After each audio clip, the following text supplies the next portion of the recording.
ஒரு தடவை பற்றி பேசுவோம். டைரக்டர் ராஜநாதன் இருக்கார் பாருங்க, அவர் ஃபஸ்ட்டு இந்த மாதிரி கதை இப்படி இப்படின்னு என்கிட்ட சொன்னார்.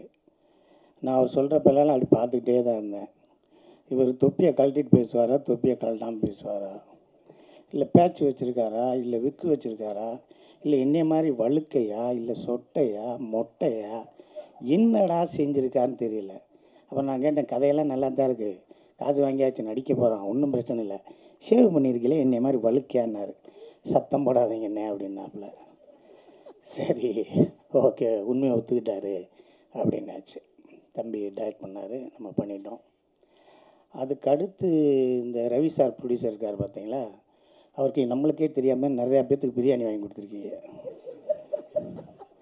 புது புது ஹோட்டலாக கூப்பிட்டு போய் முருகானந்தத்தை சாப்பிட வச்சுருக்கீங்க, ஸ்விம்மிங் பூலில் குளிக்க வச்சுருக்கீங்க, எனக்கு மட்டும் பட்டையை போட்டு நட்டி சாரோட ஆட விட்டுருக்கீங்க.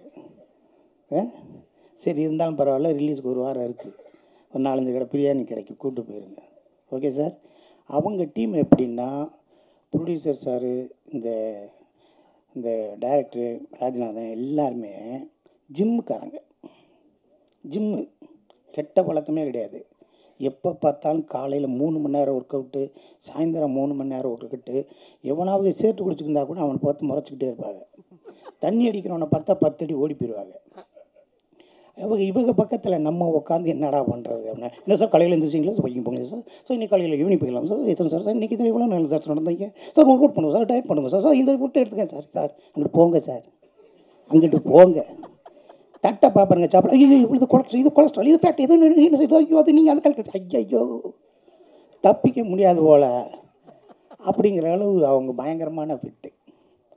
ஸோ இந்த படத்துக்கு நம்ம போயிட்டோம், படம் வேலை பார்க்க போகிறோம், நட்டி சாரோட நடிக்க போகிறோம். நட்டி சார்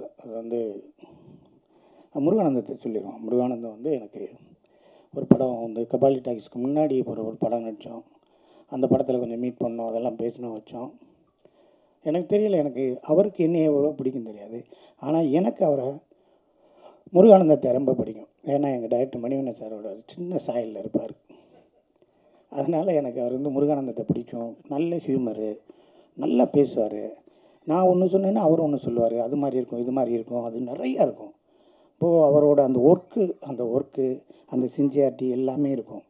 இன்னொரு விஷயம், நீங்கள் இங்கே பேசிக்கிட்டு இருக்கீங்கள, இடையில தப்பாக பேசுகிறேன். நிறையா பேர் ஃபுல்லாக பேப்பரில் வெற்றியை பார்த்துட்டு இருந்தால் நாங்கள் ஷூட்டிங்கே போவோம்னு தயவுசெய்து பொய்யா சொல்லி தொலைங்க.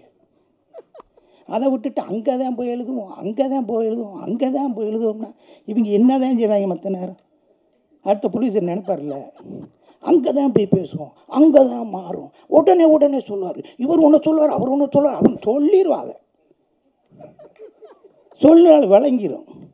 சார் பேப்பரில் உட்காந்து படிச்சு பேப்பரில் வெற்றியை பார்த்துட்டான் சார் நாங்கள் ஷூட்டிங்கே போவோம். இந்த ஃபுட்டேஜ் 80 அடிக்கு மேலே எடுக்கக்கூடாது தான் சார் போவோம். 3 லென்ஸ் தான் சார், 8 ஷாட்டு 16, அதை டிவைட் பண்ணிக்கிறோம் சார், இது ட்ராலி இது ட்ராக்குன்னு ஃபிக்ஸ் பண்ணி தான் சார் போவோம்னு சொல்லி தொலைங்க. அங்கே போய் தான் பண்ணுவோம். அப்போ அடுத்த ப்ரொடியூசர் உங்களுக்கு எப்படி அட்வான்ஸ் கொடுப்பாங்க? எப்போ இவங்க அங்கே தான் பண்ணுவாங்க, அவங்க அங்கே தான் பண்ணுவாங்கன்னா உங்களுக்கு எப்படி ரூம் போட்டு கொடுப்பாங்க, எப்படி சோறு போடுவாங்க? அப்படியெல்லாம் சொல்லாதே, பொய் சொல்லி பழகுங்க. புரியுதுங்களா உங்களுக்கு? அதனால் எல்லாமே நாங்கள் ப்ரிப்பராக தான் போவோம் அப்படிங்கிற மாதிரி வச்சுக்கோங்க. அடுத்து யாரோ ஒருத்தர் சொன்னாங்க, நான் மறந்துட்டேன், மைக் டைசனை கூப்பிட்டு இங்கே கபடி போல் அடைச்சி சொன்னாங்கன்னு. ரவி சார் சொன்னார், என்னை கூட சொல்லியிருக்கலாம் சார். உசேன் போல்ட்டை கூப்பிட்டு இங்கே பட்டை விட வந்திருக்காங்கன்னு. உசேன் போல்ட்டை கூப்பிட்டு சிங்கப்பள்ளி பட்டை விட வந்து என்னையும் சொல்லியிருக்கலாங்க சார். அடுத்த ஃபங்க்ஷன்லாம் சொல்லுங்கள் சார், இதுக்கு இடையில டிவிக்கெல்லாம் போகிறோம்ல, அங்கே பார்த்து ஏதாவது சொல்லி விடுங்க, கொஞ்சம் சம்பளங்களாம் ஏறட்டும். ஏறிட்டாலும் அவங்க கொடுத்துட்டாலும் நம்ம வாங்கிட்டாலும். அடுத்து ஒரு மனுஷன் எப்போ பேரை மாற்றலாம், எப்போ பேர் வைக்கலாம்? இந்த பேர் குழப்பத்திலே சாம்ஸ் ஒன்று பாரு, நிறைய பேர் மறக்க போகிறாங்க. ஜாவா சுந்தரேசன், இன்னும் 10 வருஷம் கழித்து புல்லட்டு புருஷோத்தமே, அதுக்கடுத்து இன்னும் 15 வருஷம் கழிச்சு டிவிஎஸ் சின்னசாமி, சரி, உங்கள் இஷ்டம், உங்களுக்கு பிடிச்சிருக்கு வச்சுங்க. ஆனால் இந்த ஜாவா சுந்தரேசனை நான் தினமும் ஜாவா சுந்தரேசன் சாம்ஸு, ஜாவா சுந்தரேசன் சாம்ஸு, ஜாவானா சாம்ஸு, சாம்ஸு அப்படின்ட்டே மனப்பாடம் பண்ணிக்கிட்டு இருக்கேன். நீங்களே ஒரு தடவை ஜாவா சுந்தரேசன் மெசேஜ் அனுப்ப போகிறீங்க, நான் சாம்ஸிட்ட கேட்டு உங்களை கூப்பிட்றேன்னு சொல்ல போகிறேன் பாரு. சேட்டை. சரி, இருந்துட்டு போங்க. இப்போ இங்கே ஒரு சின்ன ஒரு ஆசை இருந்துச்சு. ஸ்ரீரஞ்சனிட்ட கூட சொன்னேன் ஹீரோயின்ட்ட, மேலே வரும்போது என் பக்கத்தில் உட்காருமான்னு. யாரோ சீட்டை காட்டி நகட்டி விட்டேன். அந்த பிள்ளையை எட்டி பார்க்க வேண்டியது. அந்த பிள்ளை துபாய் போயிடுச்சு. எங்கே பார்க்குறது? சும்மா ஆனாலும் உட்காந்து ஏதாவது பேசிக்கிட்டு, என்னம்மா நல்லா இருக்கியா, நம்மளுக்கு தெரிஞ்ச 4 இங்கிலீஷ் வார்த்தை. Hello, how are you, where are you, when you are come, when you are back. அதுலேயே 3 வார்த்தைக்கு அது புரியலை. சும்மா நாள் இருங்க சார்ன்றுச்சு. அப்புறம் செகண்ட் ஹீரோயினி அந்த பொண்ணு நல்லா நடிச்சிச்சு, அழகாக இருக்காங்க, ரொம்ப நல்லா நடிக்கிறாங்க. அவர் செகண்ட் ஹீரோ. அந்த ஆளை பார்க்காம திரும்பி பார்க்கக்கூடாதுன்னு வச்சுட்டேன். அந்த ஆள் இப்படி உடம்பு வச்சுருந்தாமல் நம்மளாம் என்ன செய்கிறது? எதுக்கு தான் இப்படி வச்சுருக்காங்களோ? வீட்டுக்கெல்லாம் போக மாட்டேங்களா? சிம்லேயே படுத்து கிடப்பே. அடுத்தவன் பற்றி நினைக்கவே மாட்டேங்க. கூட்டுமையா அவனை எல்லாம் நினச்சா. சோறு திங்கிறது இல்லை, காப்பி குடிக்கிறது இல்லை, 1 லிட்டர் தண்ணிக்கு மேலே குடிக்கிறது இல்லை. இங்கே பக்கத்தில் ஒருத்தன் அப்பளமும் ஊறுகாய் ஈரையெல்லாம் வச்சு தின்னுக்கிட்டு இருக்கானே, அவனை அப்படியே பார்க்குறது, முறைச்சி பார்க்குறது. உங்களை சாப்பிடக்கூடாது நாங்கள் சொன்னோமா? Natty sir, I love you sir. நான் கடவுள் நடித்தாச்சு, ஒர்க் பண்ணியாச்சு. என்னடா செய்ய போகிறோம், எவ்வளோ சம்பாதிக்க போகிறோம், என்ன செய்ய போகிறோம்? பொழைச்சிருமா இந்த சினிமாவில்? நம்ம கப்பல் கரையேறிடுமா? என்னடா செஞ்சிடும்? யார் தடையத்தையாக ஃபாலோ பண்ணிட்டு போயிடுமா, இல்லை நம்ம தடம் பதிச்சிருவோமா? அப்படியே ஒரே குழப்பம். நான் கடவுள் போஸ்டரை பார்த்துக்கிட்டு இருக்கேன் ஏவிஎம்மில். என் மனைவி ஃபோன் பண்ணுறேன், நாளைக்கு படம் ரிலீஸ் ஆனவுடனே நான் வந்து தினம் 10,000 ரூபா சம்பளம் கேட்க போகிறேன். அப்படியாங்க? கொடுப்பாங்களா? கொடுப்பாங்க. பெரிய படம்ல, அதனால் நீ நடிகன்னு 10,000 ரூபா கொடுப்பாங்க. ஒரு 20 நாள் கழிச்சு முன்னாடி ஃபோன் பண்ணான், யாராவது கூப்பிட்டாங்களான்னு. கூப்பிடவே இல்லை. ஏன் 10,000 ரூபா கேட்குறீங்க? ஒரு 5,000 ரூபா கேளுங்க போதும், கொஞ்சம் கொஞ்சமாக சேர்த்துக்கலாம். சரி, 2,000 ரூபா வரைக்கும் வந்துட்டான். 2,000 ரூபா கேட்டால் தருவாங்களான்னு. வரவே இல்லை. மாயண்டி குடும்பத்தார் ரிலீஸ் ஆயிடுச்சு. படம் ஹிட்டு. அதுக்கப்புறம் ரவி மரியாட்ட வந்து எனக்கு ஃபோனு, பங்காளி வாங்க, ஒரு படம் பண்ண போகிறேன், மிளகான்னு ஒரு படம் பண்ண போகிறேன், நீங்கள் நடிங்க. யார் ஹீரோ? நட்டின்னு ஒருத்தர், பிஆர் விஜயலட்சுமியோட அசிஸ்டண்டாக இருந்தார். ஆமாம், மணிவன் சார் இருந்தார். ஆமாம் தெரியுமே, எங்கள் சுந்தர் சாரோட ஃப்ரெண்டு. வாங்க அப்படின்னாரு. ட்ரெஸ்ட் போகிறது போனேன். மேலே வாங்கன்னு கூப்பிட்டாரு. சார், நீங்கள் ஹிந்திலெலாம் நிறையா படம் பண்ணியிருக்கீங்களே, கேமராமேனாக பண்ணியிருக்கீங்களா? ஆமாம். நீங்கள் பரமக்குடி தானே? கமல் சார் ஊர். என்னென்ன ஹிந்தி படம்லாம் பண்ணியிருக்கீங்க? தமிழ் படம் என்னென்ன பண்ணியிருக்கீங்க? மனோபல சார் அது அந்த படமெல்லாம். இதுக்கப்புறம் இன்னொரு படம் பண்ண போகிறேன் அவருக்கு. ஓ, இங்கே வாங்க அப்படின்னு கூப்பிட்டு டிராவிலேருந்து ஒரு 4 லட்ச ரூபாய் செக்கு கொடுத்தார். 4 லட்ச ரூபாய்க்கு இந்தாங்க வச்சுக்கோங்க சார், ஷூட்டிங் வாங்க போகலாம். எத்தனை நாள் உங்களுக்கு சொல்லியிருக்காங்க? ரவி 30 நாள் சொன்னேன். படத்தை இருந்து முடிச்சுட்டு வந்துடுவோமா? போகலாம் சார் அப்படின்னும். படம் பேர் மிளகா. போயிட்டோம். நானும் நண்டி சார் தான் ரூம்லேயே இருப்போம். நான் அவர்கிட்ட பேசுவேன், இவர் என்கிட்ட பேசுவார். அன்றா கைஷிப்லேருந்து அவர் தம்பிலேருந்து ஹிந்தி படத்துலேருந்து இங்கிலீஷ் படத்துலேருந்து நிறையா பேசிக்கிட்டே இருப்போம். ஒரு நாள் ஃபோன் எடுத்துகிட்டு வெளியே வந்து நான் பேசுகிறேன், நைட்டு ஒரு 9 மணிக்கு. அப்போ யாரோ ஒருத்தன் வந்து செல் எடுத்துகிட்டு வந்து என் கூட ஃபோட்டோ எடுக்கணும்னு நினைக்கிறான். நான் சொன்னேன், ஒழுங்காக போயிரு, அடி வாங்க போடா, இந்த மாயாண்டி குடும்பத்தார் இட்டுனால என் கூட ஃபோட்டோ எடுக்கணும் வந்தேன், போடான்னு சொல்லி சத்தம் பண்ணிட்டேன். அவன் போனவன் 20 பேரை கூப்பிட்டு வந்துட்டான் என்னை அடிக்கிறது. அந்த படத்தில் லூசாக நடிக்கிறாங்கடா. அவன் வந்து இன்னும் அடிக்கணுங்கிறான்டா. நம்ம ஊரில் மதுரையில் திருப்பரங்குன்றத்தில் நம்மளை அடிக்கணுங்கிறான்டா. அவனை வாடான்னு சொல்லி அவங்க ஒரு 12 பேர் வந்துட்டாங்க. இவருக்கு தெரிஞ்சிச்சா, சிங்கப்பள்ளி சார் ஏதோ சொன்னாரா, அந்த திருப்பரங்குன்றத்துலேருந்து அடிக்க வந்துட்டாங்க சார்னு. இவர் வெளியே வந்து கைலி வேஷ்டியை மடிச்சுக்கிட்டு, எவன்டாவன் யாராவது என்ன நினச்சிக்கிட்டு கத்துறாரு. அவங்க எல்லாரும் அமைதியாக இருக்காங்க. சிங்கம் புலி வீட்டுக்குள்ளே தூங்குது. பயந்து போய் தூங்குது. பரமக்குடி கர்ரு கத்துறாரு. நாளில் ஒழுங்காக வெளியே வந்திருக்கணும். நம்மளை அடிச்சு போனால் கல்லை விட்டு எரிஞ்சுடுவாங்க. நான் உள்ளே படுத்திருக்கேன். இவர் 12:30 மணி வரைக்கும் அவங்களை பூரா அடித்து பற்றி விட்டார். அது மாதிரி நிறைய இன்சிடெண்ட். மிளகாயில் ஆரம்பித்தது, போன வருஷம் உலகம் ஃபுல்லாக ஓடின மகாராஜா வரைக்கும் அவர் கூட நான் இருக்கேன், என் கூட அவர் இருக்கு. இந்த படம் கேரக்டர் எப்படி பண்ணலாமா பண்ண வேணாமா என்ன, நான் பாம்பேலேருந்து ஃபோன் பண்ணுறேன். வாங்க பண்ணிக்கலாங்கிறார். மகாராஜா படத்தில் டெய்லி நைட்டு அனுராக் காஷ்யப்பை கூப்பிட்டு வச்சு இவர் தான் சிங்கப்பிள்ளை அப்படின்னு என்கிட்ட பேசிக்கிட்டே இருக்கார்.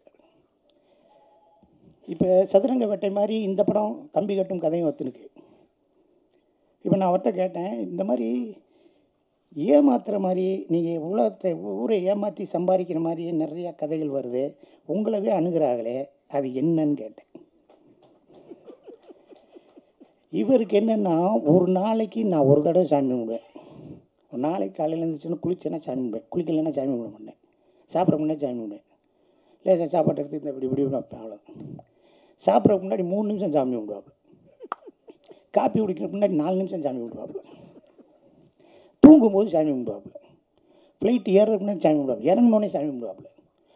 யாருக்காவது ஒருத்தட்ட பேசினோடனே தேங்க்ஸ் மேடம் அப்படி கும்பிடுவார். என்னென்னமோ செய்வார். அவர் சதுரங்க வேட்டையில் ஊரே ஏமாத்துற மாதிரி பண்ணுறேன்னா எப்படி? அப்போ என்னைய பார்த்தோன்னே சொல்லலாம், இல்லை ஒரு பிச்சைக்காரன் நடின்னு. நான் அதுக்கு அடுத்த படத்தில் லூஸாக நடி என் முன்னாடி வைப்பா. உன்னை பார்த்து கேரக்டர் எழுதுவாங்களா இல்லை எழுதிட்டு கூப்பிடுவாங்களாங்க? அது மாதிரி நான் அவர்கிட்ட கேட்டேன், சகோதரன் நட்டிகிட்ட கேட்டேன், என்னது அப்படி. அவர் கதை கேட்குறாரு, ஒரு கம்பெனியில் கதை கேட்டிருக்காரு. அவர்கிட்ட அந்த டைரக்டர்கிட்ட கேட்டிருக்காரு, சரி இந்த படத்தில் நான் நல்லவனா கெட்டவனா, வேல்நாயகர் மாதிரி கேட்டிருக்காரு, நல்லவனா கெட்டவனா. அதுக்கு அவர் தெரியலேன்றிருக்காரு. அதுக்கப்புறம் ஏன் தெரியல, நீங்கள் தானே கதை எழுதுனீங்க, நீங்கள் காசு கம்மியாகனா நல்லவர், காசு கூட கேட்டீங்கன்னா கெட்டவர்ன்ட்டு. சரி, நான் நல்லது கெட்டவனாகவே 2 பேரும் இருக்காரு. அவன் குழம்பி போயின்னா வரல, அவன் எங்கே போயிட்டான்னு தெரியலை. ஸோ இந்த படத்தில் என்னென்னா, இந்த படத்தில் சாரோட கேரக்டர் மாதிரியே என்னோடய வாழ்க்கையில் நிறைய அனுபவங்கள் இருக்குது. எங்கள் ஊர்லேயே நிறையா பேர் ஃபாரின் போகணுன்னு சொல்லிட்டே இருந்தாங்க. நான் ஒரு ஆளுக்கு கூப்பிட்டு போய், இவர் ஃபாரினுக்கு அனுப்புகிறாரு, உங்கள் பாஸ்போர்ட்லாம் கொடுங்க, இவருக்கு பணமெல்லாம் கொடுங்க, அப்படி இப்படின்னு சொன்னேன். வாரத்துக்கு ஒரு தடவை நான் ஒரு 2 ஆளாக கூப்பிட்டு போகிறேன். 70,000 1 லட்சம் 80,000 ஆளுகளை கூப்பிட்டு போயிட்டே இருக்கேன். அந்த ஆளும் காசு வாங்கிட்டே இருந்துட்டு, என்னடா அந்த ஆள் நம்மளுக்கு பெரிய பிஆர்ஓ இருக்கான், நம்ம ஒரு பெரிய மார்க்கெட்டிங்கை கொண்டு வர்றான், நிறைய பேரை கூப்பிட்டு வர்றானே அப்படின்னு சொல்லிட்டு, தம்பி உன்னோட ஆசை என்னன்னு கேட்டான். நான் சொன்னேன், சார் சினிமா எடுக்கணும் சார், டைரக்ஷன் பண்ணணும் சார், நான் ப்ரொடியூஸ் பண்ணுறேன் தம்பி, ஆனால் ஒன்று நான் ஒரு டைட்டில் சொல்லுவேன், அதுக்கு நீ கதை பண்ணு, நான் படம் பண்ணுறேன்னாரு. சொல்லுங்கள் சார்னு. போலீஸ் என்ன செய்யும், போலீஸ் என்ன செய்யும், சூப்பர் சார் அப்படின்னு சொல்லிட்டு நான் 2 பேரை கூட்டு போயிட்டே இருக்கேன். அந்தாலும் காசு வாங்கி போட்டுகிட்டே இருக்காப்புல. நானும் போலீஸ் என்ன செய்யும், போலீஸ் என்னடா செய்யும், எப்படி செய்யும், எதை செய்யுன்னு எழுதிக்கிட்டே இருக்கேன். ஒரு நாள் காசு வாங்கினே ஓடி போயிட்டாப்புல. அந்த ஆளை தேடுறேன், தேடி பார்க்குறேன், அந்த ஆளை அளவே காணாம். அந்த ஆள் எந்த ஊரில் இருக்கான்னு தெரிஞ்சு போச்சு. அந்த வீட்டில் போய் காசு வாங்கிக்கலாம் அப்படின்னு சொல்லிட்டு நானும் என் ஃப்ரெண்ட்ஸ் எல்லாம் போனால் அவன் ஒரு சம்சாரம் கறிக்கொட்டையில் பல்லு விளக்கிட்டு இருக்கு. இவன் கொண்டு போன காசு 16 லட்ச ரூபா. எப்படி கிடைக்கும்? கோபால் பல்படினா கூட கொடுத்துருவாங்க. கறிக்கொட்டையில் விளக்கிட்டு இருக்கு. சரி கிடைக்காதுன்னு சொல்லிட்டு 6 மாதம் கழிச்சு அந்த ஆள்கிட்ட போலீஸு அவர் அந்த ஓடி போனார்ல, அவர் நம்பர் கிடச்சிச்சு. நான் ஃபோன் பண்ணுறேன், ஹலோ என்ன நினச்சிக்கிட்டீங்க, திருநெல்வேலி டிஎஸ்பி எங்கள் சொந்தக்காரர், மெட்ராஸில் இருக்க அவர் சொந்தக்காரர், எங்கள் மினிஸ்டர் அவர் எங்கள் எம்எல்ஏ அவர், வார்டு கவுன்சிலர், தூக்கிடுவோம், போலீஸில் கம்ப்ளைண்ட் கொடுத்துருவேன். தம்பி உனக்கு ஒரு டைட்டில் சொன்னேனே அதை சொல்லுப்பா அப்படின்னாரு. போலீஸ் என்ன செய்யும் வச்சிருப்பா தம்பி, போலீஸை வச்சு தூக்கிடுவேன், உன்னை உள்ளே வச்சு போடு அப்படி இப்படின்னு சொன்னேன். தம்பி உனக்கு 6 மாதத்துக்கு முன்னாடி ஒரு நம்பர் கொடுத்தல, என்னாச்சு, போலீஸ் என்ன செய்யும் வச்சிருப்பா. அப்போ அவர் ஆல்ரெடி முன்னாடியே சொல்லிட்டாரு, நம்மளுக்கு அது தெரியலை. இது மாதிரி ஏமாத்துகிற ஆள்கள் நிறைய பேர் இருக்காங்க. சதுரங்க வேட்டையில் இருக்கட்டும், இந்த படமும் பாருங்கள், ஏமாத்துறவங்க இப்படிலாம் ஏமாற்றுவாங்க, ஆசையை தூண்டுவாங்க, நீங்கள் நேர்மையாக இருங்க இருங்க இருங்க அப்படி தான் சொல்லிகிட்ருக்கோம். அப்புறம் எங்கள் ஊரில் இன்னொரு ஆள் ஏமாத்த, வாங்க நாளைக்கு ஃபாரின் போகலாம், எல்லாத்தையும் ஏற்றுனார். 15-20 பேர் ஏற்றுனார். ஏற்றினோடனே இன்றைக்கி நான் அனுப்பவே இல்லை. ஒரு நாள் நாளைக்கு வாங்க, ஞாயிற்றுக்கிழமை எல்லாம் ஏறிடலாம், ஞாயிற்றுக்கிழமை வாங்க நாளைக்கு வாங்கன்றாங்க. நாளைக்கும் ஏற்றலை. உடனே அவங்க நேராக போனாங்க, என்ன சார் இன்றைக்கி ஃப்ளைட் ஏற்றுறேன்னு என்னாச்சு? என்ன ஞாயிற்றுக்கிழமை ஏர்போர்ட்டு லீவு, பூட்டிட்டு சாவி எடுத்து போயிட்டார் செக்யூரிட்டி. நீங்கள் வாங்க திங்கக்கிழமை வாங்கன்றீங்க. இந்த மாதிரி சொல்லிடுறான் பாரு, இப்படியா மாற்றிருக்கான் பாரு. எங்கள் சொந்தக்கார பொம்பளை ஒன்று இருக்குது, எங்கள் மாமன் ஒருத்தன் பிடிச்சி ஏதோ வஞ்சிக்கிட்டே இருக்குது, வேலைக்கு போக மாட்டேன் வஞ்சிக்கிட்டே இருக்குது. அவன் பொண்டாட்டி தொல்லை தாங்க மாட்டான். அவன் எங்கள் மாமன் என்கிட்ட ஓடி ஒழிஞ்சிட்டான். பொண்டாட்டி நேராக போலீஸ் ஸ்டேஷன் போயிடுச்சு, புருஷனை காணாமல்.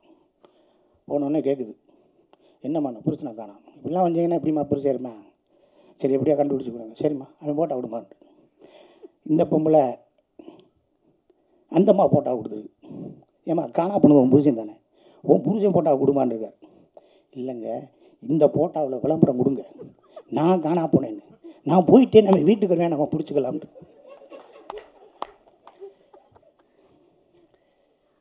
புரியுதுங்களா உங்களுக்கு? ஆக இப்படி எல்லாமான ஒரு மிகப்பெரிய நகைச்சுவைகள், ஏமாற்று வேலைகள் எல்லாமே இருக்கும் சமூகத்தில், எல்லாமே இருக்கும். இந்த கம்பி கட்டின கதையில் எனக்கு என்னென்ன ஒரே ஒரு விஷயம் என்னென்னா, யார் யார் எப்படியெல்லாம் ஏமாற்ற போகிறாங்க, என்ன செய்கிறாங்க அப்படிங்கிறதெல்லாம் இருக்கும். முருகானந்தத்திட்டெல்லாம் கேட்பேன் டைலாக், என்ன சொல்கிறேன்னு. நான் சொல்கிற மாதிரி நீ சொல்லு, ஆசிரமத்தை நடத்து, என்ன சொல்ல, வரியை பாட்டாக்கு, பாட்டை வரியாக்கும் பார்ப்பேன். வரியை எப்படி பாட்டாக்குறது, பாட்டை எப்படி வரியாக்குது? நிலவு வந்ததும் மலர் மலர்ந்ததா, மலர் மலர்ந்ததும் நிலவு வந்து, பாட்டு தானே, அதை வரியாக்கு. நிலவு வந்ததும் மலர் மலர்ந்ததா, மழை வந்ததும் நிலவு வந்ததா, அதுதான் பாட்டாக்குறது. வரியை பாட்டாக்கு, பாட்டை வருது. கிளைமேக்ஸ்லாம் ஒரு நாள் முருகானந்தத்தை கட்டி பிடிச்சேன், நானும் அவன் பேசுவோம். என்னென்னமோ சொல்கிறீங்களே சாமி, இந்த ஆசிரமத்தை எப்படி காப்பாற்றுறது? அதுக்கு நட்டி சார் சொல்லார், பணக்காரனா பார்த்து ஏமாத்து, என் பேரை காப்பாற்று. என்னையா அப்படின்னு பேசிட்டு சிரிக்கிறார் நட்டி. நான் சிரிச்சுட்டு பேசுகிறேன், என்னாச்சு? பணக்காரனை பார்த்து ஏமாத்து, என் பேரை காப்பாற்று அப்படின்பாரு. ஸோ இந்த மாதிரியான நிறையா பஞ்சஸ் இந்த படத்தில் இருக்குது. கம்பி கட்டின கதை. ரவி சார் வந்து ரொம்ப கஷ்டப்பட்டு தான் நண்பனுக்காக ஒரு படம் பண்ணியிருக்கார். நண்பனுக்காக நான்லாம் ஒரு 2 புரோட்டா வாங்கி தருவேன், ஏதாவது சரக்கு அடிக்கணும்னா சரக்கு வாங்கி தருவேன், ஏதாவது ஊருக்கு போகிறேன்னா காசு கொடுப்பேன், தேங்க்ஸ் மாப்பிள்ளைன்னா ஒரு 5000 ரூபா கொடுப்பேன். அதுக்கு மேலே அப்படியே ஆட்டம் காட்டுவேன், தரவே மாட்டேன். ஆனால் இந்த ஆள் பல கோடிகளை போட்டு நண்பனுக்கு படம் எடுத்துக்கிட்டு, ரவி சார் உங்கள் புண்ணியத்தில் உங்கள் டைரக்டருக்கு அமேசான் காட்டுக்கு அனுப்பி அவருக்கு முடி வளர்கிறதுக்கு ஏற்பாடு பண்ணேன்னா இன்னும் கொஞ்சம் எனக்கு ரொம்ப சந்தோஷமாக இருக்கும். தம்பி நீ போயிட்டு வரையில் 2 பாட்டில் எனக்கு வேண்டாம். ரமேஷ் சார் இந்த விழா நாயகன், மியூசிக் டைரக்டர், சூப்பராக பண்ணியிருக்கார். மியூசிக் நல்லா பண்ணியிருக்கார். அவர் வயசுக்கு இன்னும் நிறைய உயரங்கள் இருக்குது, நிறைய காலங்கள் இருக்குது. இப்போ தான் அவங்க தம்பியோட ஃபோட்டோகிராஃபியில் ஒரு படம் பாண்டிச்சேரியில் நான் பண்ணிட்டு வந்தேன். சூர்யா படத்தை, சூர்யா அவருக்கு கேமராமேன் படத்தில் பண்ணிட்டு வந்தேன். எடிட்டர் ஃபாசில். எப்போ நட்டி சார் வீட்டில் இருந்தாலும் போனாலும் அவர் தான் இருப்பார். அண்ணே ஒரு படம் பண்ணுறோம்னே, அண்ணே ஒரு படம் பண்ணுறோம்னே, அண்ணே ஒரு படம் பண்ணுறோம்னே, அண்ணே ஒரு படம் பண்ணுறோம்னே. தலைவர் அதில் ஒரு 50,000 ரூபா குறையுது, அனுப்பிச்சாச்சுனே. இல்லை தலைவர் அது 1 ரூபா, ஐயோ அதெல்லாம் அன்றைக்கே அனுப்பிச்சாச்சுனே அப்படின்னு வைப்பார். சரி வேறு ஏதாவது உறக்க கேட்டோம்னா அடுத்த படத்தை கூப்பிட மாட்டேன். ஆமாம் வந்துருச்சுன்னு நம்ம சொல்லணும். ஆனால் வந்துருச்சு. ஃபாசில், அப்புறம் சாம்ஸு, ஹீரோயினி, செகண்ட் ஹீரோயின், எல்லா டெக்னீஷியன்ஸும் எனக்கு சாங் இல்லையோ இல்லையோன்னு நினச்சேன். அப்புறம் ஒரு ஆசிரமத்தில் ஒரு சாங்கை இங்கே போட்டு விட்டு அதை நம்ம கொஞ்சம் பேலன்ஸ் பண்ணிட்டாங்க. கோதண்டன் சொல்லிச்சு, அது எல்லோரும் நடிகர்கள் எதுவும் செய்யலைன்னா ஒரு கம்பெனியில் வேலை பார்த்தா கோதண்டம் அந்த கம்பெனி தான் காசு கொடுக்கும். ஒருத்தட்ட டிரைவராக வேலை பார்த்தோம்னா அந்த ஓனர் தான் காசு கொடுக்கும். நம்மளுக்கு உலகமே கொடுக்குது. உலக தமிழர் போனால் கொடுப்பான், சம்பந்தமே இல்லாதெல்லாம் கொடுப்பான். உலகத்தின் உச்சபட்ச தீரி என்ன தெரியும் உங்களுக்கு? ஒரு ஹோட்டலில் போய் சாப்பிட்றோம், அந்த ஹோட்டல் ஓனர் எவ்வளோ காசு வச்சுருக்கேன்னு கேட்குறோமா? தம்பி என்ன என்ன தோசை வாங்கி தங்கிற, இட்லி வாங்கி தங்கிற, பூரி வாங்கி தங்கிற, எவ்வளோ காசு வச்சுருக்க, ஓனர் கேட்பாரா, சர்வர் கேட்பாரா? கேட்க மாட்டார். சாப்பிட்டு வந்து காசை கட்டி போகும்பார். சேலை எடுக்க போகுது லேடிஸு, அப்படியே சேலையை விரிக்கிறான். வீட்டுக்காரமாக கேட்குது, சாயம் போகுமான்னு. ஏக்கா எட்டு போகா, கட்டுக்கா, துவக்கா, காய போடுக்கா, சாயம் போச்சுன்னா காசு வேணாம்க்கா, எட்டு போகாங்கிறேன். எட்டு போங்கிறாங்க. நம்ம சினிமா எப்படி வாசல்லே காசை வாங்கிடுவோம். தம்பி தம்பி 100 கொடுத்து போட போட போடான்னு. இப்போ வெளியே போஸ்ட் ஓட்டணும்ல, நானும் சன்னி லியோனும் கிஸ் பண்ணிக்கிற மாதிரி, அது உள்ளே இருக்குன்னு நினைக்கிறீங்களா? சரி, இல்லைனாலும் கேஸ் போட முடியுமா? கேஸ் போட்டு அவன் ஜெயிச்சிருவானா? சிங்கப்புலி பறந்து அடிக்கும் 10 ஃபைட்டுன்னு போடுறான், ஒரு ஃபைட்டு இருக்காது, காசு கேட்பானா? பாடல் அனைத்தும் தேனாறு, பாடல்கள் 6, தேன் சோட்டு 8 முட்டுங்கிறோம்ல, ஏதோ ஒன்றும் இல்லை இல்லை எனக்கு காட்டு நோக்காருவானா? சிங்கம்புலி சிங்கத்தையும் புலியையும் எத்தி விளையாடும் காட்சி, அபூர்வ காட்சிகள் வெளியே போஸ்ட் ஓட்டணும். உள்ளே போனால் ஒன்றுமே இல்லை, காசை போடுவோம், கேட்பானா? கேட்க முடியாது. கேட்குற ரூல்ஸே கிடையாது. அவ்வளோதான், இவ்வளோதான். நீ உள்ளே போய் பாரு. இதுதான் வித்தியாசமான ஒரு உலகம். புரியுங்களா உங்களுக்கு? இதுதான் வித்தியாசமான உலகம். ஆக இந்த வித்தியாசமான உலகத்தில் நிறைய பேர் கொடுக்கையில் சாதாரண மனிதனை விட நம்ம கொஞ்சம் அதிகமாக சம்பாதிக்கிறோம். புகழடைந்தால், பெரிய ஆளாக வந்தால் கஷ்டப்படுறவங்க நிறையா பேர் இருக்காங்க. எல்லா பேரும் சிக்கனு, மட்டனு, கருவாடு, பொங்கல், புளிச்சோறு, சோறு, சாம்பார், கறி குழம்பு, அந்த குழம்பு இதெல்லாம் ஒரு 16 வகை 20 வகையெல்லாம் சாப்பிட முடியாது. சாப்பிட்டதுக்கப்புறம் கடல மிட்டாய், எள்ளு மிட்டாய் வரைக்கும் சாப்பிட முடியாது. யாருக்கு கிடைக்குது? வேலைக்கு போகிறவங்க, மார்க்கெட்டுக்குள்ள இருக்கவங்க மட்டும்தான் கிடைக்குது. அப்படி சாப்பிடாதவங்க நிறையா பேர் கஷ்டப்பட்டுக்கிட்டு இருக்காங்க. நம்மகிட்ட எதிர்பார்க்குறாங்கன்னா அவங்க முடிஞ்ச அளவு செய்ய முடியாதுனாலும் லேசாக நம்ம செஞ்சுட்டோம் அப்படிங்கிற எண்ணத்தோடு நம்ம வாழ்க்கையை கடந்து போயிடுவோம். நம்மகிட்ட மட்டும் ஏன் கேட்குறாங்கன்னா எல்லார்ட்டையும் தான் கேட்குறாங்க, எல்லோரும் தான் செஞ்சுக்கிட்டு இருக்காங்க. அதனால் முடியும் முடியாததை நம்ம சொல்லி கடந்து போயிடுவோம். அவ்வளோதான். செய்யக்கூடிய வாய்ப்பு, செய்வாங்கன்னு நம்ம நம்பிக்கை கொடுத்த அந்த அவங்களுக்கு தான் நம்ம நன்றி சொல்லணும். நான் செய்வேன்னு உங்களுக்கு தெரியுமா? என்கிட்ட கேட்குறீங்கள, நான் கொடுக்கக்கூடிய சூழ்நிலை இருக்குன்னு உங்களுக்கு தெரியுதில்ல, அதே நம்மளுக்கு சந்தோஷமான விஷயந்தான். ஆக இந்த கம்பி கட்டும் கதை தீபாவளிக்கு ரிலீஸ் ஆகுது. படம் பாருங்கள், ரொம்ப என்ஜாயபுல்லாக இருக்கும், காமெடியாக இருக்கும். நட்டி சார் வேறு ஒரு டைமென்ஷனில் பார்ப்பீங்க. முருகானந்தத்துலேருந்து இங்கே இருந்த நடிகர்கள்லேருந்து தொழில்நுட்ப கலைஞர்லேருந்து எல்லாருமே நல்லா பண்ணியிருக்காங்க. ப்ளீஸ் நீங்கள் மீடியா கொஞ்சம் சப்போர்ட் பண்ணுங்கள். நல்லா இருக்கே, பார்க்கலாமே. கம்பி நல்லா கட்டியிருக்காங்களே, பில்லர் நிற்கும் போல் இருக்கே, மேலே ஃபவுண்டேஷனை போட்டுடலாம் போல், மேலே ஆசை எழுப்பிடலாம் போல் இருக்குது அப்படிங்கிற மாதிரி ஒரு பாசிட்டிவாக போட்டு விட்ருங்க. செகண்ட் ஹீரோயினி சொல்லிச்சு ஏதோ, கம்பி நல்லா கட்டிட்டாங்கோ, நல்லா அந்த கட்டிட்டு அந்த பில்லரு அது நல்லாவே இருக்கும், அது அது வேணாம் அப்படி கட்டினாங்க கம்பி, நான் பார்த்தேன். எங்கம்மா ஏமா இப்படி கம்பியாக வாங்கிட்டு வரல, பிரியாணியாக வாங்கிட்டு வந்திருக்காரு, கம்பி எங்கே ஆகலை. ஆக இந்த கதை, இந்த படம் உங்கள் கையில் இருக்குது. எழுத்தாளர் கல்கி சொன்னது போல் ஒரு நல்ல கதை, நல்ல ஒரு ஒரு படைப்பு நன்றாக இருந்தால் அதை ஏழை எளிய கடைசி மக்களிடம் வரையும் கொண்டு சென்று விடுங்கள். அதிலிருந்து ஏதாவது தவறுகள் இருந்தால் அதை சுட்டி காட்டுங்கள்னு எழுத்தாளர் கல்கி சொல்லியிருக்காரு. இதில் நல்லதை நீங்கள் எழுதணும், குறைகள் இருந்தால் சுட்டி காட்டுங்கள். ரவி சார் கூட சாயந்தரம் என்னை பார்த்து பேசணும்னாரு. எனி டைம் அடுத்த படத்துக்கு அட்வான்ஸ் கொடுப்பாருன்னு நினைக்கிறேன். சாயந்தரம் பார்த்து பர்ஸை வீட்டில் வச்சுட்டு ஏதாவது சொன்னார்னா ரொம்ப டென்ஷன் ஆயிடுவேன். இல்லாட்டி ஜிபேவாவது எதாவது பண்ணுங்க. 10 நிமிஷம் கூட பேசுகிறீங்க. ஐ லவ் யூ சார், தேங்க்யூ. எல்லாம் படம் பாருங்கள், படம் பாருங்கள். நன்றிப்பா, நன்றிப்பா. ஏன்னா எல்லாத்தையும் முன்னாடி பேசிடுவாங்க எல்லோரும். So all that I can say, எல்லாருக்கும் நன்றி தான் என்னால் இப்போதைக்கு சொல்ல முடியும். முதல்ல நான் எங்கள் தயாரிப்பாளர் ரவி சாருக்கு ரொம்ப நன்றி சொல்லிக்கிறேன். ஏன்னா அந்த படத்தை அந்த கிவன் டைமில் முடிக்கிறதுங்கிறது கஷ்டமான ஒரு விஷயம். அது நம்ம கவிஞர் சொன்ன மாதிரி மாநிலத்தில் பிறத்தல் அரிதுன்னு சொன்னார். அது மாதிரி ஃபுல் பேமெண்ட் வாங்குறதுங்கிறது எப்போவுமே அரிது. அதில் ஜிஎஸ்டியோடு கொடுத்ததுக்கு ரொம்ப நன்றி சார், ரொம்ப நன்றி. அண்ட் டைரக்டர் ராஜநாதன் ரொம்ப அருமையான ஒரு டைரக்டர். கதை சொல்லும்போதே நிறுத்தி நிதானமாக பொறுமையாக சொல்லுவார். எனக்கு ஒரு சின்ன டவுட் இருந்தது. ஃபர்ஸ்ட் படம் பண்ணுறாரு, இவர் பக்காவாக பண்ணிடுவாரான்றதுக்காக ஸ்கிரிப்ட் கொடுங்கன்னு கேட்டேன். பவுன் ஸ்கிரிப்ட் கொடுத்தாரு. முதல்ல ஒன்று கொடுத்தாரு, அது ஆக்சுவலாக எனக்கு பிடிக்கல. அப்போ ஒரு சின்ன பயம் இருந்தது. அதுக்கப்புறம் கரெக்ட் பண்ணிட்டு வேறு ஒரு வெர்ஷன் வந்து கொடுத்தாரு. எனக்கு அது ரொம்ப பிடிச்சிருந்த அந்த கதை. அதான் கம்பி கட்டின கதையாக மாறுச்சு. அப்புறம் ப்ரொடக்ஷன் ஹவுஸ் பேர் வந்து மங்காத்தா மூவிஸ்ன்னு சொன்னாங்க. அப்போ தான் நான் ரவி சாரை மீட் பண்ணேன். அப்போ இந்த கதையை பார்க்கும்போது எனக்கு மங்காத்தானோன்னு அந்த உள்ளே வெளியே ஞாபகம் வந்தது. இந்த டைட்டில் நல்லா இருக்குமே என்ன. அவர் ரவி சார், நான் பார்த்திபன் சார்ட்ட இருக்குது, என்னால் அது வாங்க முடியாது, ஏங்க போய் கேட்டால் கொடுப்பாருங்க அப்படின்னு சொன்னேன். சார் உங்களை பார்க்குறதுக்கு எனக்கு பயமாக இருக்குது, அவரை போய் நான் எங்கே இருந்து பார்க்குறது அப்படின்னு சொல்லி சொன்னார் அவர். அப்புறம் ரெண்டாவது வந்து எல்லாரையும் ட்ரீட் பண்ணுறது வந்து எனக்கு ரொம்ப பிடிக்கும். அவர் ட்ரீட் பண்ணுற விஷயங்கள் எனக்கு ரொம்ப பிடிக்கும். அண்ட் ஃபஸ்ட்டு படம் கொஞ்சம் ஓரளவு ஒரு பட்ஜெட்டை சுருக்க ட்ரை பண்ணுவாங்க. இவர் அதை எதுவுமே கேள்வி கேட்கல. அவர்கிட்ட ஒரு விஷயம் எப்படி புரிஞ்சுதுன்னு எனக்கு தெரியல. சில பட்ஜெட்டை வந்து அந்த படத்தோட கதை டிமாண்ட் பண்ணும், இந்த படத்தோட கதை டிமாண்ட் பண்ணுதுன்னு சொல்லி அவர் செலவு பண்ண ஆரம்பித்தார். எனக்கு அது ரொம்ப ஆச்சரியமாக இருந்தது முதல் படம் பண்ணுறவர்கள். ஆனால் என்ன, முதல் படம் பண்ணும்போது போர்ட் ஆஃப் டிரெக்டர்ஸ் வச்ச முதல் ப்ரொடியூசர் அவர் தான். நான் இப்போ பார்க்குறேன். உள்ளே போனால் எப்படி ஒரு 10-15 பேர் உட்காருவாங்க. ஒவ்வொரு ரேட்டுக்கு ஒவ்வொரு அமௌண்ட்டுக்கு ஒரு கேட்டகரி வந்து கையெழுத்து போடணும், இப்படிலாம் இருந்தது. அண்டு சிங்கம்புலி சார், என்னால் வந்து அவர் எப்படி சொல்கிறது, இப்போ நீங்கள் அவர் பேசும்போதே உங்களுக்கு புரிஞ்சிருக்கும்னு நினைக்கிறேன். ஒவ்வொரு விஷயத்தையும் சொல்கிற டீட்டெயில் பண்ணுற ஒரு விஷயம் இருக்குல்ல, அவர் கதை சொல்லி நீங்கள் கேட்கணும், படம் பார்க்குற மாதிரியே இருக்கும்.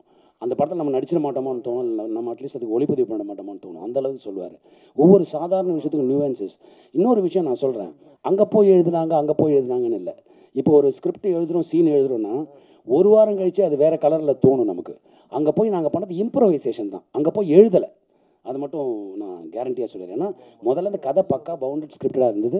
அங்கே போய் பேசும்போது இதில் இன்னும் கொஞ்சம் ஃபன் எலமெண்ட் இருந்தால் நல்லாயிருக்கும். ஏன்னா விதவிதமாக 4 கேரக்டர்ஸ் இருக்காங்க. அந்த 4 கேரக்டர் ஒருத்தருக்கு ஒருத்தர் வந்து சப்போர்ட் பண்ணல. ஸோ அங்கே போய் இம்ப்ரவைஸ் பண்ணது தான். அதை தான் அங்கே போய் எழுதுனாங்கன்னு சொல்கிறாங்க. அப்படி எதுவுமே நடக்கலை. And one more thing, and நம்ம கோவிந்தம் சார் சொன்னார், எல்லாருக்கும் போய் கொடுக்கணும் அப்படின்னு சொல்லுங்கள். எல்லோரும் அவர் சொன்ன மாதிரி எல்லாருக்கும் செஞ்சிட்ருக்காங்க, முடிஞ்ச வரைக்கும் செஞ்சிட்ருக்காங்க. ஆனால் சில ஃபோன் வரும், 1ஆம் கிளாஸ் பையன் படிக்கிறான், அவனுக்கு ஃபீஸ் கட்டணும்னு வரும். சரி சார் என்ன டீட்டெயில் அனுப்புங்க அப்படின்னா 48,000 பில் அனுப்புவாங்க. அது 1ஆம் கிளாஸ் படிக்கிற பையன் 48,000 என்னன்னு புரியல, அப்படி ஒரு சின்ன குழப்பம் வரும் நமக்கு. ஸோ அந்த மாதிரி நடக்கிற விஷயங்கள் உண்டு. அண்ட் நம்ம இந்த டீமுக்கு வந்து நான் ஆக்சுவலாக தேங்க்ஸ் சொல்கிறேன். ஏன்னா ஆர்ட் டைரக்டர் சிவா இருக்கட்டும், அவர் பண்ண ஒர்க் வந்து என்னால் மறக்கவே முடியாது. அந்த டைமில் மழை, அது வேலூரில் இன்ஃப்ராஸ்ட்ரக்சரே வேறு இல்லை, நாங்கள் போன கிராமத்தில். அதுக்குள்ளே எல்லாத்தையும் கலெக்ட் பண்ணி அவர் வந்து அந்த ஆசிரம் செட்டு போட்டதெல்லாம் வந்து மறக்கவே முடியாது என்னால். கேமராமேன் ஜெய், அவர் வந்து ரொம்ப ப்ரில்லியண்ட்டான ஒரு கேமராமேன். அதாவது நாங்களாம் யோசிப்போம் சினிமாட்டோகிராஃபி பண்ணும்போது, ஒரு கேமராவில் பண்ணுறதுங்கிறது ஓரளவுக்கு ஈஸியாக இருக்கும் ஓரளவு. ஆனால் 2 கேமரா டிஃப்ரெண்ட் ஆங்கிள் பண்ணும்போது ஆங்கிள் ஆஃப் லைட் மாறும், ஆங்கிள் ஆஃப் ஆக்டர்ஸோட பொசிஷன் மாறும், எல்லாமே மாறும். அதை வச்சு அவர் பண்ணிட்டே இருப்பார். அதான் நாங்கள் எப்படி பண்ணுறீங்கன்னு அவர்கிட்ட கேட்டுட்டு இருப்போம். அவர் அங்கேருந்து கை காட்டுவார், இந்த மாதிரி லென்ஸ் இப்போ இப்படின்னு. அதை தான் சொன்னாங்க, இந்த மாதிரி 2 பேரும் கண்ணால் பேசிக்கிறாங்க அதுன்னு. அதுதான். ரெண்டாவது வந்து தலையீடுங்கிறது வந்து என்கிட்ட எப்போவுமே இருக்காது. ஏன்னா நம்ம சப்போர்ட் பண்ணுறது தான். ஒரு சீன் பேசும்போது இப்படி பண்ணலாமா, இந்த மாதிரி ஒரு சீன் இந்த படத்தில் வந்திருக்கு, எப்படி பண்ணலாம், அப்படி பேசும்போது அப்படி சப்போர்ட் பண்ணிப்போம் ஒருத்தர். சினிமாட்டோகிராஃபிலே அவர் சில விஷயங்கள் கேட்பார். சார் ஆங்கிள் ஆஃப் லைட் மாறுது, இது பொசிஷன் மாறுது, நீங்கள் இங்கே நிற்கிறதுக்கு பதில் அங்கே நிற்கிறீங்களா, எனக்கு கம்ஃபர்டபுளாக இருக்கும் பார், உங்கள் கம்ஃபர்ட்டுக்கு தாங்க நான் நடிக்க வந்திருக்கேன் அப்படின்னு சொல்லி அவருக்கு பண்ணது தான். அப்படி தான் ஒருத்தர் சப்போர்ட் பண்ணுறது தான். அப்படி தான் இந்த விஷயம் நடந்தது. அண்டு முருகானந்தம் ரொம்ப அருமையான ஒரு ரைட்டர், ஸ்க்ரீன் பிளே. அவர் வந்து எப்படி சொல்கிறது, சிரிக்க வச்சுக்கிட்டே இருப்பார். அவரே சொல்லுவார், போன வாரம் இதை நான் எழுதும்போது எனக்கு வந்து அது பெட்டராக தெரிஞ்சுது, இது எனக்கு பெட்டராக தெரியல, ஒரு நிமிஷம் பேசிக்கோமா அந்த சீனை அப்படின்னு சொல்லி பேசி பண்ணது தான். அதுக்கு சிங்கம்புலி சார் கொடுத்த சப்போர்ட்டாக இருக்கட்டும், ராஜநாதன் கொடுத்ததாக இருக்கட்டும், ப்ரொடியூசர் ரவி பண்ண சப்போர்ட்டாக இருக்கட்டும், மறக்கவே முடியாது. ரெண்டாவது அவங்க சொன்ன மாதிரி எல்லாம் ஃபிட்னஸ் ஃபெனட்டிக்ஸ். இவங்க எல்லாருமே 4-5 மாடி ஒரு இடத்துல தங்கியிருந்தோம். 5 மாடி இருக்கும். அவர் விடாமல் காலையிலேருந்து சாயங்காலம் வரைக்கும் நடந்துகிட்டே இருந்தார், படியேறிட்டே இருந்தார். ஏங்க இதுக்கு பதிலாக நீங்கள் பேசாமல் ரோட்டில் போய் ஓடிக்கலாம், அதை விட இது பெட்டர் எக்ஸசைஸ் தலைவானார். சரி, ரொம்ப சந்தோஷங்க. ரவி சார் அப்படிப்பட்டவர். அப்புறம் முகேஷ், தயவு செஞ்சு இவங்க சொல்கிறாங்களா சாப்பிட்றாதீங்க, இந்த மெயின்டைன் பண்ணுறீங்களா, இது பக்காவாக மெயின்டைன் பண்ணுங்க. ரொம்ப கஷ்டமான ஒரு விஷயம் இது, நீங்கள் பண்ணுறது ரொம்ப நல்லது. சிங்கமுடி சார் கோச்சிக்கிறார், ரொம்ப கஷ்டம் இது, நீங்கள் தயவு செஞ்சு பண்ணுங்கள், இதை மெயின்டைன் பண்ணுங்கள். ஏன்னா இது ஃப்யூச்சர், இது அப்படி தான் இருக்கும், உங்களுக்கு வயசு வேறு இன்னும் இருக்குது. ஸோ அதனால் ப்ளீஸ் இவங்க இந்த பேச்செல்லாம் நம்பிடாதீங்க. அண்ட் ஸ்ரீரஞ்சனி, அவங்களுக்கு லாங்குவேஜ் புரியலைனாலும் அந்த ஸ்கிரிப்டை கேட்டுட்டு வாங்கி படிச்சுட்டு அதை மக்கப் பண்ணிட்டு அந்த எக்ஸ்பிரஷனோட பண்ணாங்க. ஃபஸ்ட் டைம் பண்ணும்போது எக்ஸ்பிரஷனோட, எப்படி உங்களுக்கு தமிழ் தெரியும்னு நினைக்கிறேன் அப்படின்னு நினச்சேன் நான். ஆனால் ரொம்ப அருமையாக பண்ணீங்க, தேங்க்யூ. அதே மாதிரி ஷாலினி, பெரிய ஃப்யூச்சர் இருக்குங்க அவங்களுக்கு. ரொம்ப நல்ல டான்ஸரும் கூட, நல்ல டைமிங் அவங்களது எல்லாமே. ரொம்ப ரொம்ப நல்ல மனிதர், பெண்மணியும் கூட அமைதியாக பேசுவாங்க. அதான் என்ன பேசிக்கிட்டே இருப்பாங்க அதான். அப்புறம் ஸ்வீட்டாக ரொம்ப ஸ்வீட்டாக பேசுவாங்க. அப்புறம் முத்துராமன் சார் ரொம்ப அருமை சார். நீங்கள் பண்ணது பெரிய பெரிய கோஆப்ரேஷன் சார். நீங்கள் பண்ணது அந்த நைட்லேயே உங்களை படாத பாடுபடுத்தி எலக்ட்ரிக் ஷாக்லாம் உங்களுக்கு கொடுத்து உங்களை படுத்திருக்கோம். ரொம்ப ரொம்ப தேங்க்ஸ் சார், நீங்கள் பண்ணி கொடுத்தது ரொம்ப நன்றி சார். அண்ட் கேமராமேன் ஜெய் சொல்லியாச்சு. எங்கள் எடிட்டர் இருக்கிற ஃபாசில், அவர் வந்து ஆக்சுவலாக இந்த படத்தோட ப்ரொடியூசர் வந்து ரவி சார், காசு கொடுத்தது ரவி சார், ஆனால் ப்ரொடியூஸ் பண்ணது ஃபாசில் தான். அதுதான் நான் சொல்லி ஆகணும். அப்புறம் மாஸ்டர் கிரண் மாஸ்டர் ரொம்ப அருமையாக அந்த சாங் பண்ணிங்க. ராதிகா மாஸ்டர் என்னோட தேங்க்ஸ். நம்மளோட ஃபைட் மாஸ்டருக்கு தேங்க்ஸ். மொத்தத்தில் ஒருத்தருக்கு நாங்கள் தேங்க்ஸ் சொல்லணும். எங்கள் மகேஷ் காரு, அவருக்கு தான் எதாக இருந்தாலும் கரெக்டாக ஹேண்டில் பண்ணுவார். டைமுக்கு வரணும், டைமுக்கு போகணுங்கிறது ரொம்ப குறியாக இருப்பார். அந்த பட்ஜெட் மீறுற மாதிரி இருந்ததுன்னா அவரே சொல்லிவிடுவார், ஏன் டீ எழுத்துந்து எல்லாம் ஏன் ஜெருகுது தண்டின்னு ஆரம்பிச்சிடுவார் அவர். அது ரொம்ப நல்லா ரொம்ப இன்ட்ரெஸ்டிங்காக இருக்கும். அந்த மாதிரி நம்மளை கண்ட்ரோல் பண்ணிக்கலாம். And Sam sir unbelievable sir. நீங்கள் பண்ண sorry Java Sundaresan, I'm sorry, எனக்கு அப்படி சாம்சன் கூட பழகிடுச்சு, தப்பாக நினச்சிக்காதீங்க. ஸோ அது உங்களோட கோஆப்ரேஷன் மறக்கவே முடியாது. அப்புறம் கோதண்டம் சார், எப்படி அந்த பாஷையை நீங்கள் மக்கப் பண்ணிங்களோ அங்கேயே அந்த சீனை எடுக்கும்போது நிறையா பேர் இருந்தாங்க, ஜூனியர் ஆர்டிஸ்ட்லாம் இருந்தாங்க. அவங்க எல்லாருமே சிரிச்சுக்கிட்டே இருந்தாங்க இவர் பேச பேச. அவங்களுக்கு எப்படி சார் நீங்கள் மனப்பாடம் பண்ணிங்கன்னு அவங்க வந்து கேட்டாங்க. தெரியலங்க அப்படின்னு சார். அப்போ டப்பிங்கோட பெயினை பற்றி யாருமே யோசிக்கல, இப்போ தான் யோசிச்சிருக்காருன்னு நினைக்கிறேன். ரொம்ப அருமை.